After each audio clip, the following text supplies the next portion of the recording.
Hello and welcome back to the National Association of Adoptees and Parents Adoption Happy Hour. I'm your host, Greg Gentry. I'm a domestic baby scoop era adoptee from California, and it's my honor to be able to be your host tonight. And we have a couple great guests here that we'll get to in just a moment here, but we also have our usual housekeeping items to prepare everybody for the call here. So Beth, I wonder if we might look at the announcements and also our protocol here. So let me read this to everybody. This is just the way we conduct the meetings that we're in here for Zoom. We are the National Association of Adoptees and Parents, and our goal is to educate, elevate, and empower. So just some reminders here while you're in the call. Please remain on mute. Raise your hand on screen or the virtual hand to be recognized when it's time to speak and time for the Q&A session afterwards. You may post your questions or comments in the chat. We do encourage that. That's always something that is great for seeing what people are experiencing and different comments they may have. If you are experiencing a serious mental health event or suicidal thoughts, please contact a licensed professional or the National Suicide Prevention Lifeline by dialing 988. And reminder that this is a public meeting with no guarantee that information or identity is confidential. Portions of this event are recorded and may be shared in our private happy hour group on Facebook and on our YouTube channel. So Beth, do we have any announcements? We do.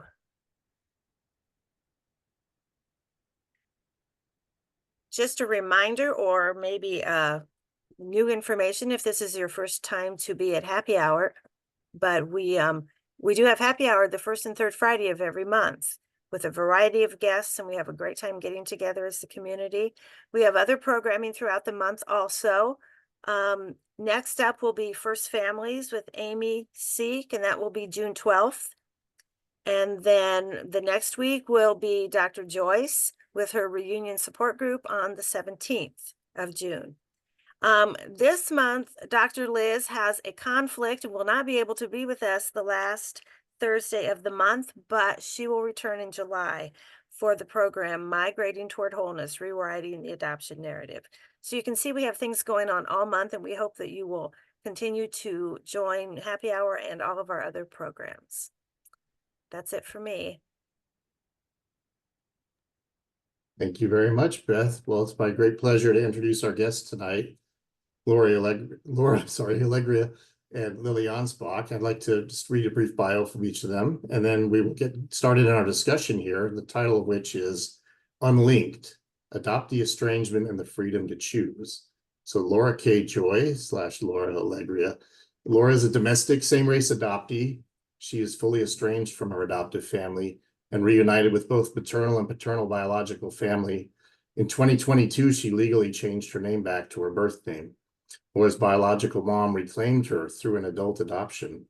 Lora has authored 3 illustrated books and a blog at myadopteetruth.com. Lora is excited to continue the conversation about estrangement to show the power and growth and healing we can experience when we prioritize our own emotional needs. And Lilly Anspach is an artist, leadership facilitator, and domestic adoptee, currently walking a path of reclamation of her name, her voice, and her agency.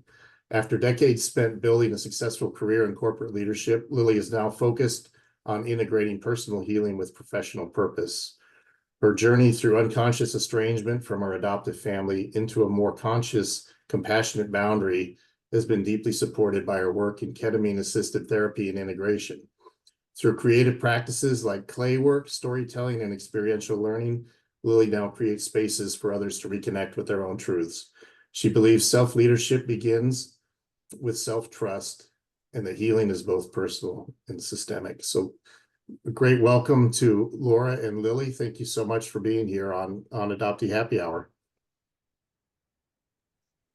Thanks for having us. We're really excited about the conversation. And again, you know, we spent a lot of time prepping and appreciate the work that you put in as we looked a little bit at what the content would be that you'll be presenting here and talking about. And of course, it's not a happy occasion in the sense of nobody thinks estrangement as a topic bare by itself probably doesn't sound like it's a great thing, but there are these elements of healing that are so integral to what you talk about here. So wanted to give each of you a chance to talk about this. to hear your words about what estrangement means to each of you and what we can learn from it as members of the adoption constellation. Yeah, thanks, Greg. Lily, do you want me to start off? I think you can go ahead and get started. Okay. Thank you all for coming. I just want to reiterate like the importance of this topic and conversation. And in my journey as an adoptee, I felt like I had wanted estrangement for a long time, but I also felt very alone in that. And finding the adoptee community is what gave me the strength to go through that next step and process. But then I still felt alone, right, in that estrangement process. It's like another, Marcy Purcell and we've talked about this. It's like another subgroup of adoptees who've chosen estrangement. As adoptees, when we get in a room, we all go, yes, we understand each other. Adoptees who've chosen estrangement, that's another level of understanding. And by sharing my story and being on Adoption Mosaic in October 2023, that really opened my eyes to the importance of this topic and why we need to talk about it so that other adoptees don't feel alone in their journey. So that's how we've sort of kept this conversation going, doing a few panels. Marcy and I now co-host AKA support group, peer support group once a month. So we're keeping the conversation going. And so I'm so happy to be here to do that tonight as well. Really, when I talk about my adoption and estrangement journey, I always knew as an adoptee from a very young age that I was in the wrong place. I was with the wrong people. I felt kidnapped. I felt trapped in my adoptive house and with my adoptive parents. I did not fit with them. I should have never been placed with them. They should have never been approved to adopt. And so my wanting of estrangement started at a very young age, but I never felt like I was allowed to do that. I did not feel like I had the agency or, I thought I'd be struck by lightning, right? if I chose estrangement. Society tells us we're supposed to be grateful. But well into my early 20s, I was sharing with my husband, before I knew about adoption and relinquishment trauma, I would say these things. I would say, I will be relieved when they die. And it wasn't because I wished them ill will. It's because I needed to be relieved of that obligation that I felt I had to keep. And I would say that it felt like my adoptive mother got me for her. Like it was very clear that I was the baby doll and I was supposed to fulfill her needs. And that was what I did from day one, was take care of them emotionally. And also when I would think about searching for biological family, I would say, I don't want to do that because I don't need more people in my life to take care of, because that's what I thought family was about. And so I had all these thoughts in my head, but I didn't understand where they were coming from and that they were coming from my adoption trauma. And so when I was pregnant with my second child, not my first, but my second child, I found out she was a girl and I lost it. I could not handle it. I did not know why. And after a couple of days of not being able to talk about it, I decided I needed some help because I wanted to be able to connect with my baby and I wanted to be able to not have postpartum. And so I started therapy while I was still pregnant with her.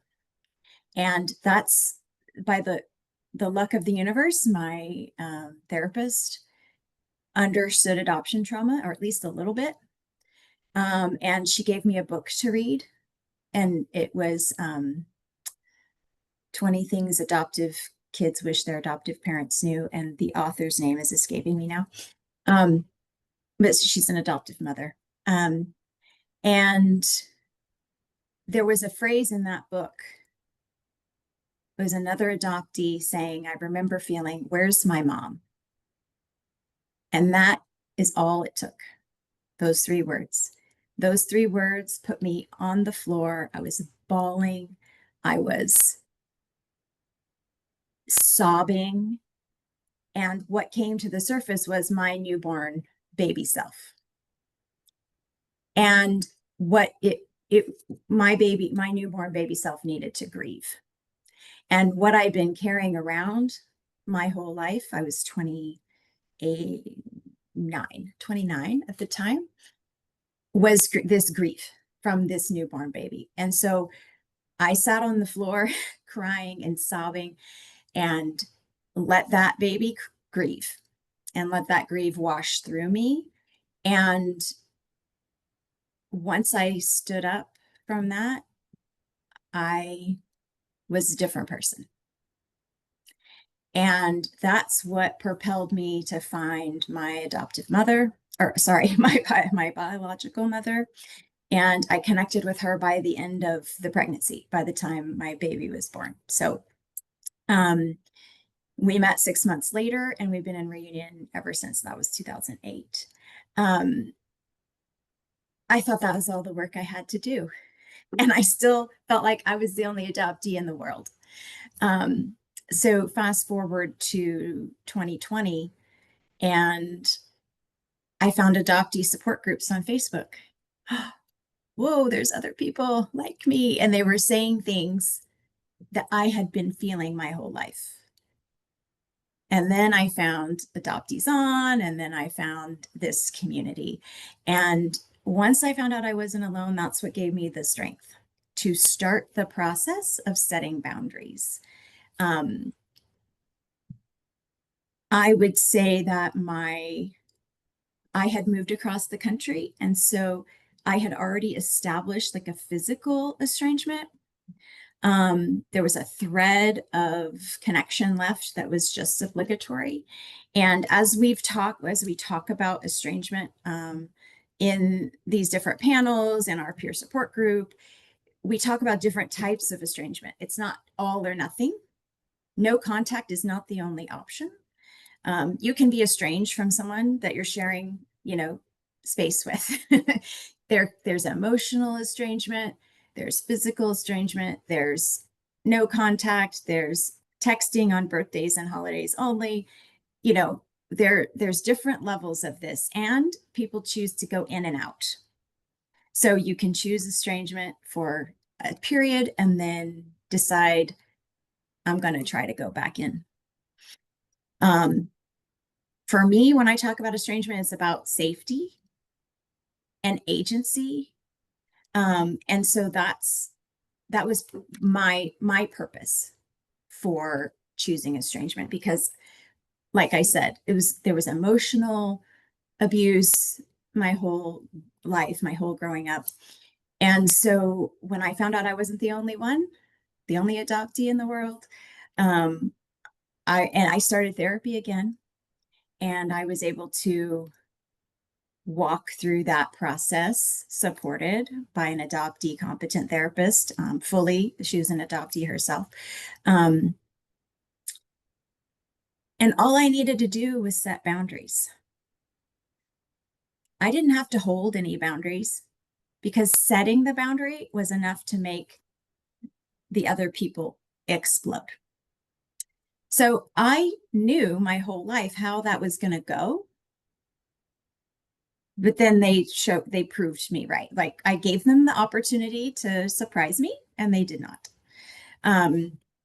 So setting the boundary was all it took.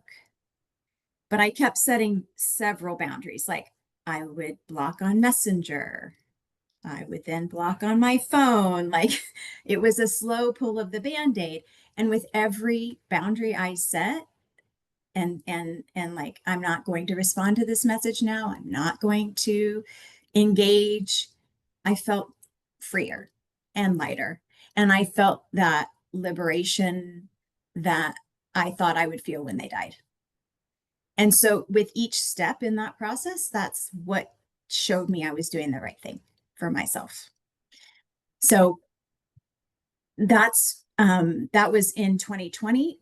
March of 2021, I sent sort of a final letter both my husband and my therapist were like, do you really need to do that?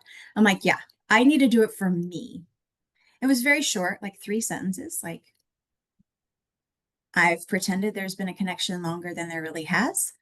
And I need you to change whatever documents you have for me to be, because I was an only child. So everything was going to come to me. I did not want to receive that phone call. And so that's all I did. And that was my last communication. Like a month later, they sent like a box of photos that I had sent of our family a year prior. That was like a Mother's Day gift. It wasn't pictures of me. It wasn't anything about me growing up, any of my things. It was photos I'd sent of my current family to them. So, and like a 4-page handwritten letter that I did not read. I used my husband as a screener. I haven't read anything because I was like, I don't need to read a nasty gram. I had plenty of writing from her and everything from 2008 when I tried to work things through that I didn't need to see anymore. And so after that, I shredded everything that she'd written me in 2008. I kind of glanced over it one more time and then I shredded it. It was part of my cleansing. And the estrangement allowed me the space to continue my growth and my healing. And so if I hadn't estranged, I would not have been able to change my name. Lora is my birth name. It's what my birth mother gave me. And so I was able to reclaim Lora and let her come to the surface. She was a part of my ghost kingdom and she's who I should have always been. And so the journey has continued to become the person I should have always been and reclaim her. And so that journey has been one of like liberation. It's been, like I said, reclaiming my agency. And that's why I love the title of our talk, because it's about choosing when for so long we feel like we don't have a choice. Wow. I don't think I was as prepared to hear what your story was, meaning I knew very little of it. So Yeah. first of all, thank you for sharing that. Yeah. And there is so much power in that and such a decisive finality from your side about what this needs to be for, as you said, safety and agency. And I think that resonates so strongly with a lot of people. And of course, the safety can take all kinds of forms, right? But fortunately, there are very terrible circumstances at times. And then for people like me, and we talked about this, you and I and Lily, you pointed out to me, you're actually existing in a state of estrangement from your family too, Greg. You may not have called it that, but the fact that you've chosen to create a distance, I think I called it a geographical and a communication distance. And it's true, I kind of move in and out of that a little bit at will, but it's definitely not what I know the connection was years ago. And it was very volitional, it was very voluntary on my part. And I was surprised to hear that counted as estrangement, because I think maybe a lot of people agree that we do think of no contact and we think that's estrangement. That's what people are advocating or speaking about most of the time. But you must run across people who have all different types of estrangement. And how do you encourage, and definitely get to Lily just to say, how do you encourage people along each of their individual paths when they feel that must be the right path for them? Do you mean estrangement in general, or yes, no let's say contact specifically? I mean estrangement in general. Yeah. It takes courage, right? Yeah, it definitely does. And I think that just talking about it and sharing your story and sharing, like, I think that in the beginning, people can feel like they have to justify it. Right. I mean, I could have gone into way more detail about my childhood and my life and examples of why, right? Things that are seared into my brain. I could have proven my case, but you don't need to do that. all you need to do is know that that's the right thing for you to do. And it doesn't matter what other people think or feel about it, because they're not the ones in that relationship. I mean, how many times have we heard, oh, they're your mom, oh, they're family? Well, you have to be able to have boundaries with whoever you need to have boundaries with, family or not. And so I feel like just sharing story and letting people know that whatever choice they need to make for themselves is the right choice.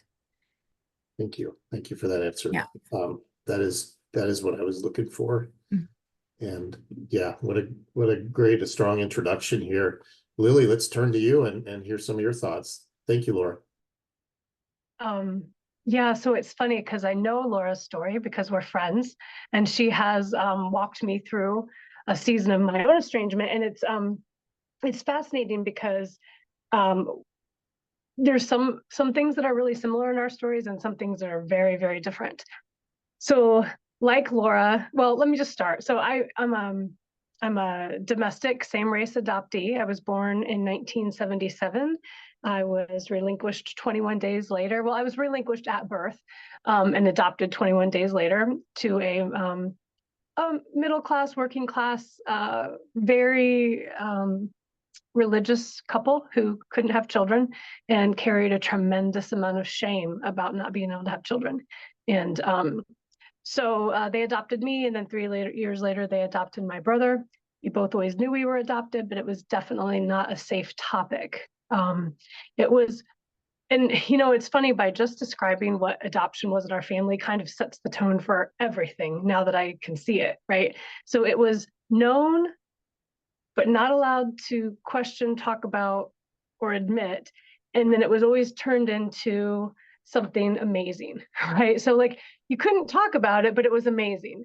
And the few things that I remember are my parents had these precious moments figurines, right? So there was a mother and a father and a child with their arms around them in this piece of paper, right? And so there was always this sense of ownership my entire life, and that ownership was unquestionable, and it was joyful, yet shameful, and I couldn't explain it, right? But yeah, so I was adopted. My childhood was a very tumultuous one. So I didn't live in a very safe home. But from the outside looking in, it looked very, very safe. So this happy, shiny Christian couple and these 2 blonde babies and this great story of God's providing for them and this, miracle story and all these things. And that was present. And then behind the scenes, all kinds of ugly things were present. And it wasn't a safe place. And by the time I was in 2nd grade, I had night terrors. I couldn't sleep. I was screaming, having nightmares in the middle of the night, just sure that there was somebody coming to get me, that was going to steal me and hurt me. By 5th grade, I had ulcers. By 7th grade, I had my first suicide attempt. And by 8th grade, I had run away from home. So it wasn't a safe place. And I'm not here to air dirty laundry about that, but it was an abusive childhood, to say the least.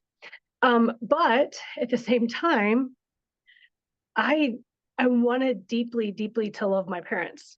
Like I was very aware that this is all I had. And by nature, I'm a very family-oriented, tender, loving, gentle person. And I wanted to love them, but it was very, very difficult. And so I just always thought something was wrong with me. And then they would tell me over and over and over and over again, all the bad things, all the things that were wrong with me. And, going as so far as to say, hey, like, we don't know why God punished us with you. Of all the beautiful, perfect babies we could have gotten in the world, we got you. And we would give you back if we could, but we can't. That kind of thing, right? So I acted out for a lot of years, right? I was trying to get help from adults and people in my church and people in my school. And, it was never, there's a hurting child. It was always, oh my gosh, I wonder where she must have come from. And thank goodness she has this amazing Christian couple parents. And so everybody was concerned about my parents and not about me. with the exception of one teacher. I think one teacher did ask me if I was safe, and I lied. I said I was, because I was just so terrified of them. But around junior high, I figured out that, like, nobody was going to help me. I had no path of getting help. And so I kind of switched gears from acting naturally, as any child would in that situation, to finding ways to super, super please them. I started to learn, hey, these people are shame really matters to them. So if you're out there, shining brightly, getting all kind of compliments, winning awards, performing great things, then they get favor upon them. And then all of a sudden now home gets a little safer, or at least the periods between when it wasn't safe and it was got longer. And so I joined their team basically, and I spent the rest of my young adulthood performing, pleasing, twisting myself into every version of anything that could just make the pain stop a little bit more. And that became my identity. I became a high-performing, high-achieving person, and I carried that on through college. I got married, and pretty much that was how I lived my life. And so really early on, I had the same ideas as Lora, that like, I don't belong here. These aren't my people. I can't wait till I'm gone. But then somehow in the years that I spent trying to keep myself safer and making them happier, I don't know, I switched and I joined their team, and now I desperately needed and wanted their approval and their attention, and I desperately wanted that perfect family almost as much as they wanted it, right? And yeah, that was my story growing up, and I lived that. When I got married and I started my career, I would have these prolonged periods of sustained success, and then something would happen and it would crash. And I would have to come to terms with things, and I would get suicidal and I would get depressed again. I had some self-harming behaviors. I would seek out therapy. I didn't have any adoption competent therapists that came into my life, and medication didn't work. And so then when nobody could help me again, then I went back to I have to overachieve. So I found something bigger to go after, some grander accomplishment to get, a bigger paycheck, a bigger title, a more wild accomplishment. And I just kept doing that. Probably 3 or 4 times in my adult life, I had that cycle of crashing and burning and then restarting, trying to, maybe if I do it just a little bit different this time, it'll be the key. And it was all me. I had to fix it. And in the middle of that, at 23, I found my first mother, and she rejected me, and I had no way to handle that rejection at all. It sent me into a tailspin, and so really, I got exposed to adoptees and all this kind of thing, and I started to understand it a little bit, but it still didn't penetrate. It was like I understood it in my brain, but my entire nervous system couldn't connect with my brain. And I still thought, yeah, but I'm the problem. Yeah, but I still, I don't know how to explain it. So finally, I think it was it was December of 2024, maybe. I was in another suicidal situation, and I was seeing an adoption competent therapist, and she recommended that I get some ketamine therapy. And I was terrified of it. I'm a pretty straight-laced person. I drink whiskey every now and then, but I never have used drugs. I don't even take medicine, really. I'm kind of like one of those people. So, but I was so desperate because I was like, I've tried it all. I'm 46 years old. There's nothing else to try. Like it's death, or I have to do something dramatically different. And so I started getting ketamine treatments, and I had some ketamine-assisted therapy. And pretty shortly into that, it's probably like 6 sessions, and maybe I had, and things seemed to get worse before they got better, right? I got super self-destructive again. I hated myself. I was jumping out of cars. I was self-harming. And finally, one day, I showed up to the ketamine clinic, and I explained, what was happening. And I was saying, you know, on the way here, I just wanted to and this is, I'm sorry, I'm trying not to be too dramatic, but I'm just like, I just wanted to slice my skin open. I just wanted to bleed, right? And I was so scared of that self-destructiveness inside of me. And so I'm there and I'm telling the nurse practitioner this, and she's like, yeah, and then what happened? And I'm like, well, then it was over. And she's like, has it ever just been over like that before in your history? And I'm like, no, it hasn't.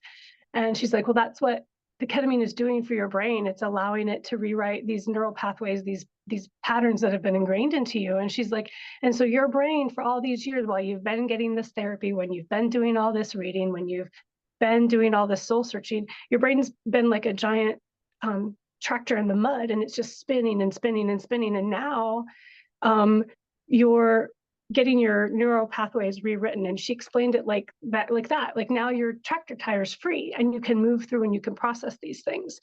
And so that began a couple years of just doing that, like reprocessing everything all over again. And as I continued to do that, again, I got to a point where I didn't really know that I was estranging from my parents, but I knew that the things that I used to do to make our interactions okay, and the things that I used to do so that I could get that dream of this beautiful, perfect family and these wonderful grandparents for my daughter and all this kind of stuff, was hurting me, right? And I knew that if I stopped doing that, all of that was going to disappear. And so I had this choice. I'm like, do I keep doing this? And I know what it costs me, but then I get what I want. Or do I stop doing it and grieve? And I had spent 46 years doing choice A, and I thought maybe now I should do choice B. And so it was, my estrangement from my parents was kind of slow at the beginning. It was longer periods of conversation. Before I knew it, it was 2 years before they had been invited into my home, and how much safer I felt at home now, and little things like that. And then it started becoming conscious choices. I'm like, okay, I'm not going to invite them to the spaces where I feel free. And then it was, I changed my name, and they absolutely refused to honor that. In fact, they mocked me for it. It was a joke. and I had my daughter there. And so I didn't have a choice again. I had to stand in the gap there. And so it's gone from some unconscious choices to some very conscious choices. And we are not no contact, but we are definitely, absolutely, you are not welcome at any space where I could feel slightly uncomfortable. And we're in a every 2 weeks, we'll have a phone call. My daughter will talk to grandma and grandpa, and they'll come to her school performances every now and then when I'm not there. But we just keep increasing the distance. And the more I do that, the more space opens up for relationships where I actually can be myself. And I get out of the habit of being the performer and being the person that's earning love. And then I start finding that, one, the absence isn't so horrible. And two, there's these surprise, beautiful people that show up in my life and fill it in. And so I'm pretty new into this. Like, I'm a couple of years into our estrangement, and I get stronger and stronger every day about it. And I'm starting to get more and more bold. Like, I boldly go back to our hometown and our community, and I stand as Lilly Anspach, and they're deeply ashamed of it, and they don't know what to do, so they don't show up. And so it's kind of one of these things that just kind of has been working itself out. And, you know, at first I thought, well, if I don't call them, I'm being this horrible daughter. But then it turned out they didn't call me, right? And I was like, oh, maybe they don't really care about talking to me as much as I care about talking to them. And they're not protesting the space between us, you know. And so, I don't know, my story is a little bit different. Like I said, it was a little bit more passive and I didn't really understand, but with friendships, great therapy, amazing insights from ketamine that's really kind of allowed me to face things that I couldn't bear to face without that environment. I really started being able to piece the story of my life back together and write my own story. And so changing my name was really kind of one of those lines in the sand where, like, okay, I'm done messing around. Like, this is who I am. This is a new start. And from this day forward, there is the person who needed to survive. And thank God I had her. And she did a fucking brilliant job. And now we're going to be this other piece. And in order to be this other person, this person that we always were, certain things have to change. And they're not things I ever wanted to change, but I'm grateful for the community that's allowed me to stand in the gap and make those decisions for myself. So that's my story. Wow. And I feel like, as with Laura's story, you know, it helps me reflect on, and more similarly, I think, with yours than with Laura's in terms of the experience I had. Mm-hmm. And I, you know, I've been writing as each of you spoke, and Lily, I wrote down some key things here, and when you both said, I don't belong here. These aren't my people. That was the conclusion I came to also. And when I realized it, it wasn't meant in any ill way.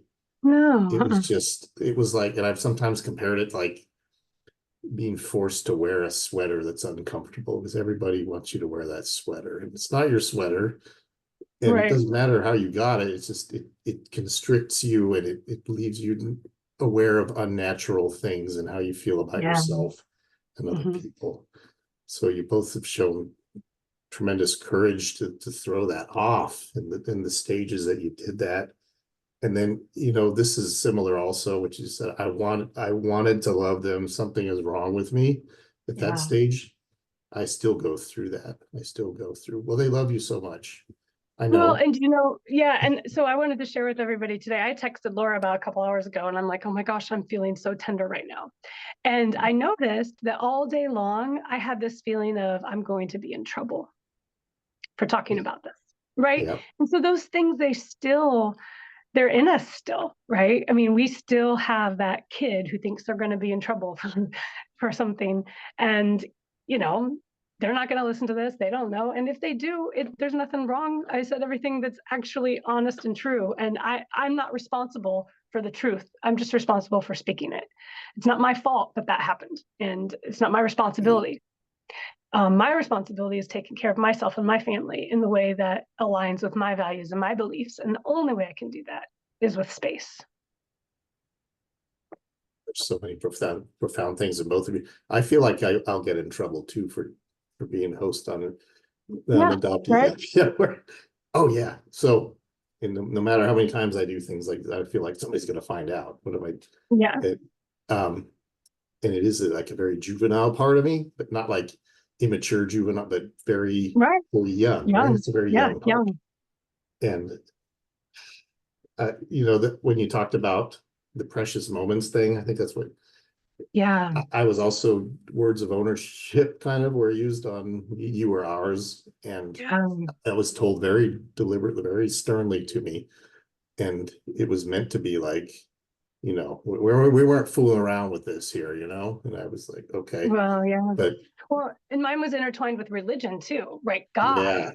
Well, I can't challenge that. I mean, who's going to challenge God? I mean, I'm also going to get in trouble for that too. So, you know, they had this like, you know, ace in the hole that they could pull out anytime. And so there was fear around that too. And so, yeah. Absolutely. And you both talked about how the community helped you in ways for strength and witnessing, maybe just like the power of something behind it for each one of you, and unexpected great things that came out of it too. You said people showed up and filled things in that I wasn't expecting in the way they were, that they were able to do that for me. Well, and I found all these ridiculously normal, healthy, happy, good people in this community too. So I still had the script in my mind that we're all messed up, right? Yeah. And turns out a lot of really, really strong, smart, brave, beautiful souls in this community. And that's what I found. And I was like, oh, so I might be that too. Or, oh, I'm not crazy, or I'm not stupid. Look, there's a person I admire and they think and feel the same way that I do. I found the same thing, and that's still why I advocate so strongly for entering community. I know it's not for everybody, the spaces, but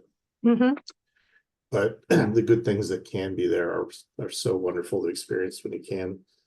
And to bring you both into the conversation here, you both spoke about grief. And I know that grief it takes, of course, many forms here, but even Laura, if we could also bring you back into that conversation. When you spoke about grief, what was it in particular for you that you felt was the source of that grief? Well, it was, I could see very clearly my newborn baby self just dressed and screaming. And she was grieving, where's my mom?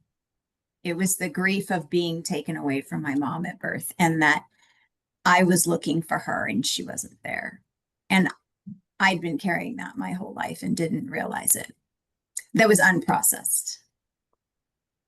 I had, when you talked about, I had a similar type of moment. It had nothing to do with the birth of my children, but the sobbing moment where it was this revelation of loss, what I didn't have, Right. wasn't ever going to have in that connection. But yes, Yeah. I so relate to that. Thank you. What about you, Lily? What did grief feel like for you in this process of estrangement? That grief for my child self that Laura talked about, I couldn't access but through ketamine. And it was a long time in my ketamine journey until that came up. My grief was family. I was never going to have those, especially because after, at 23, my biological mother rejected me too. And then also I had infertility problems for 18 years. So I couldn't make a family of my own. My original family didn't want anything to do with me. And the only family that was available to me was one that, in order to be in, I had to betray myself. So my grief was family. And still is to an extent, because then after I had a child, I had secondary infertility and I wanted a big family and I only have, so for me, that grief is constant and ongoing too. Because I know everybody says that, you can have friends giving and all these different kind of things, but the truth is, it's not the same. It is great, it is wonderful, and thank God we have those relationships. But that relationship that my daughter has with me, I'll never have that with a mother figure in my life. It's unavailable. Yeah. And I tried to find it in every way possible. And Oh my gosh. Yeah. Lily, as you were talking, and Greg, as you were asking that question of Lily, like it reminded me more of, I used to first of all, okay, two things actually. First of all, I would look at my friends and their parents and I would go, why aren't my parents like that? Why can't I have that? And I used to wish someone would take me home so I could have that. Like, oh, that mom knows how to do it. They could be my mom. And I looked for surrogate mothers my whole life. What I didn't understand was that it doesn't happen without biology, really. And just to expand on that newborn baby self, I did a year in Flourish with Pam Cordano and Anne Heffron, and Pam identified the nothing place. And like, to me, that was the grief. There was this void between me and the rest of the world. So I was looking across that void to my friends' parents, trying to fill it, and nothing ever filled it. And when I got into therapy the second time, my therapist was like, well, we can mother ourselves. And I'm like, yeah, I've been doing that. And I am exhausted. Right. I've been taking care of my adoptive parents my whole life. Now I got to reparent myself and parent my own kids. I'm tired. Right. I want somebody to take care of me. And that's just you're never going to happen. You're never going to get that. And until you touch that, I think when I finally touched that, so in one of my ketamine sessions, I'd had ketamine for a year and a half before this happened. So nothing like this had ever happened to me before. It was mostly just wonderful images and great feelings, and I could work through it. But one time, you always hear this dreaded K-hole or whatever, where it gets scary. And this one time, all of a sudden, it was really, really scary. And everything was black and it was slimy, and I was traveling down this tube, and all of a sudden I was born, right? And I'm feeling this, it's hard it's hard to explain, but you actually feel it. Like I felt my body come out of her body, and I felt the solid place I landed. And then as immediately as I was born, I was now up here, and I was me looking down on this situation. And there was this baby there that nobody would hold, that nobody would take care of. And I'm up here, like, and just for the first time in my life, I connected with that grief. And not just the grief of that little baby, but the ridiculousness that nobody would reach out and hold her. And so I had to reach out and hold her. And then I think for the next 6 days, I cried. But then at that point, once I literally went through the rebirth of myself and then I claimed myself and I had to hold myself, then I had no choice. But, so now you can't, right? Like now you can't go back and do it the other way. Like now, okay, it's tough shit. You got to mother yourself. This is just how it's going to be. And I think that one of the great beauties of being a parent is that sometimes you don't even know it, but you're reparenting your inner child while you're parenting your child. Sometimes, there are things that I walk through with Lucy, some beautiful joys and beautiful experiences, and camping out in the tent. And as much as the mom is there camping out in the tent with a little girl, my 9-year-old self is out. And, she's getting healed too. And so creating a magical, beautiful childhood for my kid is kind of redoing that for myself. Absolutely. I'm 100% with you. Yeah. And the way you stand in the gap for your children, Laura, the same thing. Like you didn't have anybody do that for you. Right. Right. And so it's neat to be able to recreate that. Yeah. I don't know about you, Lily, or anyone else here in this position, but when I was growing up, I knew what I needed and what I wasn't getting. And so I made a mental note, a mental list, my whole childhood of how I wanted to parent if I was going to be a parent. And I did too. Yeah. The conscious decision to do it the opposite. And were you shocked at how bloody easy it was? Yeah. Yeah. That's what shocked me. And that's another layer of grief when I found out how stupid easy it is to love a child and to treat them right. That broke my soul. It did. Still breaks my heart. And to be able, as a biological parent to my child, recognize who they are. Yeah. And see them and validate them in a way that I was never seen and validated. Really healing. So healing. Yeah. Yeah. Wow. It's kind of hard to find words after listening to that. I do have some though, but thank you. First of all, that was a really incredible exchange and really powerful to witness and just to hear and see what people are saying about it, even in the chat, about the wisdom of it. I have a feeling there are, awakening. I feel like you're both also making some new connections, even as you talk about it. You probably talked about this dozens of times, and it's going to be something new that comes up each time, right? That in some powerful way. I was really drawn also by something, Lily, that you said that really summarized a lot of this. You said, I'm not going to invite them to spaces where I feel free. That was an incredible statement. And it really described kind of what I did, although I hadn't articulated it that way and had no idea that's what I was doing. But I felt as I came out of the fog, this freedom. I mean, I felt a lot of other things that were difficult to deal with, but I also felt an authenticity. And suddenly when they were commenting on things I was discovering, it wasn't so good.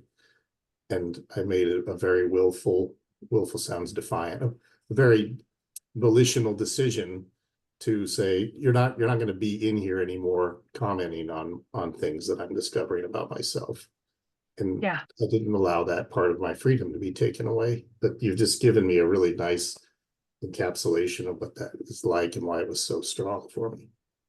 Good. Yeah. So I see the chat again lighting up. Yeah, thank you. Defiant is okay. You're right. It is. And it's something that's difficult for me to be able to ascribe to myself in any way. Because I am very much the people-pleasing person. I know that. I know I have a gentle demeanor, and that's okay though too. It's not the same as being weak, and I'll have to remind myself of that. It may just be whatever kindness I hope can come out of me, which has nothing to do with, again, wanting to willfully hurt people or anything. I needed to be myself finally. And when it was obvious they weren't going to come along with me, or they kept interjecting themselves or insinuating themselves into what I was saying in unhelpful ways, then finally, much to my own surprise, there was an inner strength to me that just said, I'm not going to put up with that. I'm going to take some of my agency here, and I'm still trying to figure out, again, am I going to get in trouble? Are they going to come hear this? Because I know they listen to some things, but it's okay. I know it'll be okay. I wonder if we could talk real quickly about, because you both mentioned how the community helped you. You both had experiences that it seemed pretty recently in the past that the idea of what you were doing became more and more solid, of why you were doing this. And what I liked was, I don't have to justify this, what Lora said, because I think that's the first place I want to go, is let's write out the list. Yeah. Because I'm gonna have to prove it to somebody, to me first, I guess, but how do you stop the need to try to prove it to yourself? Any Well, thoughts? for me, Yeah. it was when I got honest about it, right? So when I got honest about what it was costing me, and I think maybe there was something that happened when I changed my name, and and I didn't expect it, but I saw very, very, very, very quickly who loved me for me, and who loved the role that I played in their life, or the piece that I played in their own story. So very, very quickly, there was a lot of resistance, and a lot of people didn't like that I changed my name. A lot of people didn't like it. My husband's family didn't like it. I had so much resistance and so much pain, and I had so much begging for folks to stop using my old name. And when I finally realized that had absolutely nothing to do with me, right? Because for the longest time I took it so personal. They don't see me. They don't. No, they never saw you, and so you trying to make them see you is causing your suffering. So how about we just stop? We grieve the fact that we've never been seen, and then we just go find people who want to see us, or we just see our own damn selves and be done with it, right? Like, I like that Laura's my friend and that she sees me, but if she wasn't in my life, I'd still be okay, right? I'm just really grateful that she is, and I'm hoping that I can do that for other people too. And that's why it's important to come and speak to these things like all day today, as I'm like, oh, why should I really be talking about this? But I think that it helps, because I can't tell you how many times I listened to an Adoptee's On episode, or I, came to one of these things and I got emboldened by other people living their truth. And so I think that's why it's important to talk about it. But that was what it was for me when I finally started being honest and realizing the stories I was telling myself weren't true. And, I was in narrative therapy, and I remember being angry at my therapist all the time. Like, you're going to just make me lie. You're just going to make me tell the story a different way, and that's just supposed to fix it all. Like, how is that authentic? How is that real? That's just, putting lipstick on a pig. And because I hadn't gotten it yet. And then when I finally got it, I'm like, oh, there really is only the truth. And my story was a lie before, and now it's the truth. You commented a little bit on it, Lora, but maybe a little more on how you stopped maybe you started out saying, I'm not going to justify it. I'm just doing this. I think that was with me for a little bit. But honestly, I had been feeling these feelings and these emotions for 40 years.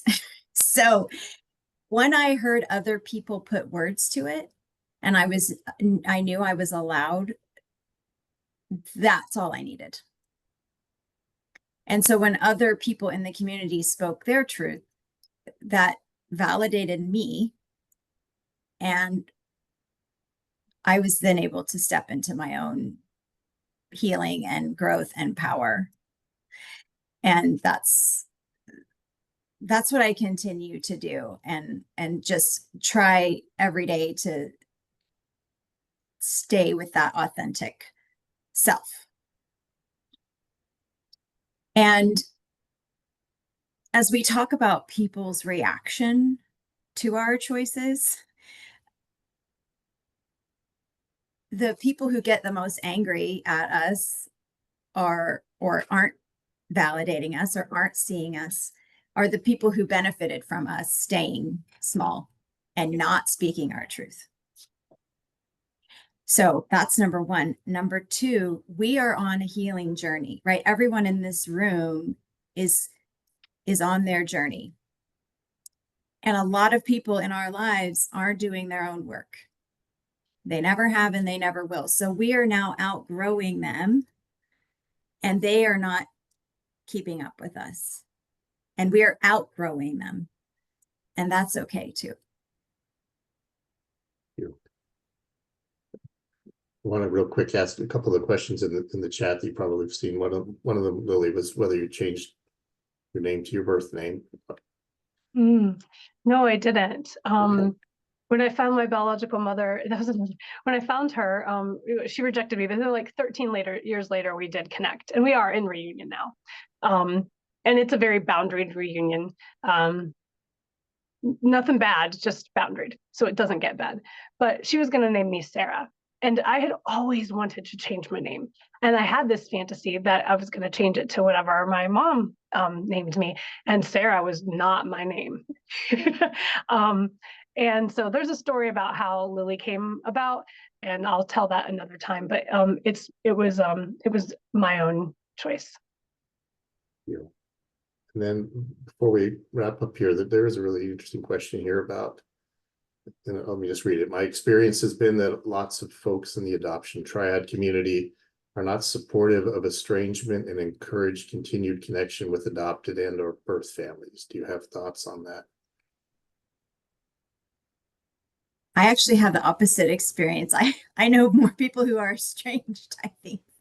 Like my closest friends in the adoptee community are estranged. So I mean, it's like society, it's like this, like that societal pressure that I felt to stay connected because I had to be grateful and I had to be loyal. That doesn't apply. And it doesn't matter if that's coming from outside the triad or inside of it. I don't think anyone, I mean, it's your journey and what you need to do to be safe and authentic and own your own life and self is what you need to do. Yeah, I do have some thoughts about that, because I think that we're all trying to heal and grow and be better versions of ourselves. And we have this idea that means reconciliation and consolidation and kumbaya stuff. And that's as much of a lie as anything, right? I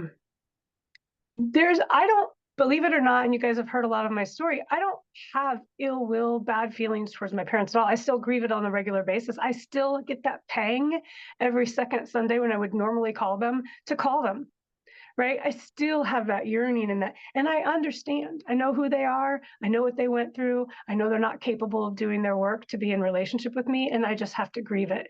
And it's not, it has no ill will behind it. In fact, it has love behind it. And so I think a lot of people, when the word estrangement comes up, they have this idea of this knockout, drag out, horrible fight. I'm never talking to you again.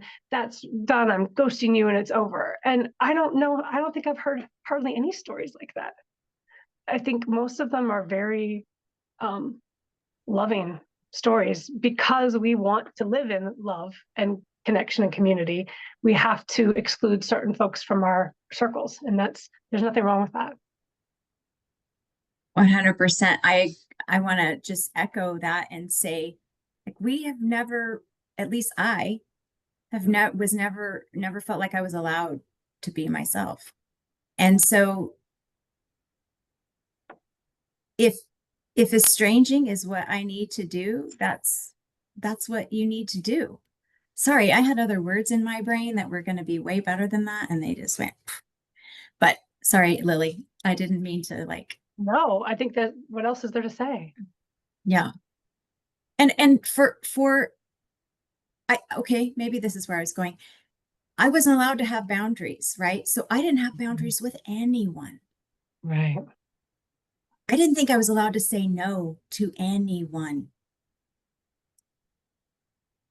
And I remember the first time I did. It was, mid-30s probably. I said no to something. And I thought, they're not going to like me now because I said no. But it felt also liberating and freeing to be able to do that. So I went my whole life not being able to set boundaries or feeling like I was allowed to. And so that was detrimental to me in exponential number of other ways, right? I did I did reconnect with my biological paternal side in 2020 at the same time as this estrangement was happening. And first I had secondary rejection from biological dad, connected with 2 cousins and brother and sister. I'm now estranged from brother and lost sister in the process because I saw the behavior faster. And I was able to set a boundary for myself quicker because I had done that with my adoptive parents. And I thought, if I don't have to take this from them, I don't have to take it from anyone. So right. I could set a boundary with more. So I've now, like, I feel more confident in that too, in other relationships outside of adoptive parents. I love that you said that, because it's not just relationships, but work situations that I wasn't allowed to have boundaries in, and I wasn't allowed to be myself in. All the relationships in my life that were causing me pain, as soon as I held a boundary and was, all of a sudden, that relationship disintegrated. And so what it gave me was clarity and ability to trust alignment in my universe. And so, just like Lora said, so much more quickly, I know why this relationship, or why this, with a business or a person or anything, is not right for me. And it's okay, right? We're not for everybody.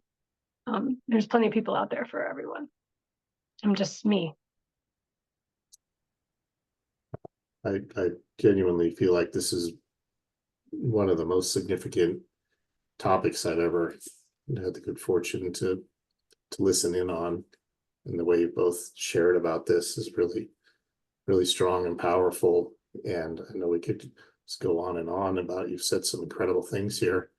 I think what we'll do is first just tell briefly how people can get in touch with you if they'd like to, and then we'll end the recorded session and see if people might have a Q&A quickly for you. So how can they reach you, Lily? I'm on Facebook, Lilly Anspach. I'm on Instagram and LinkedIn, just under Lilly Anspach. So you look for me there. Thank you. Yeah, so I'm also on Facebook and LinkedIn. I don't remember my handle for LinkedIn though. I have to look at that. But I also, if my email is on my website, I'll just put my website in the chat, and you can email me through there, as well as find the Facebook at least. Well, we want to extend a lot of gratitude to you here, right kind of gratitude for coming out and speaking to us about this important topic.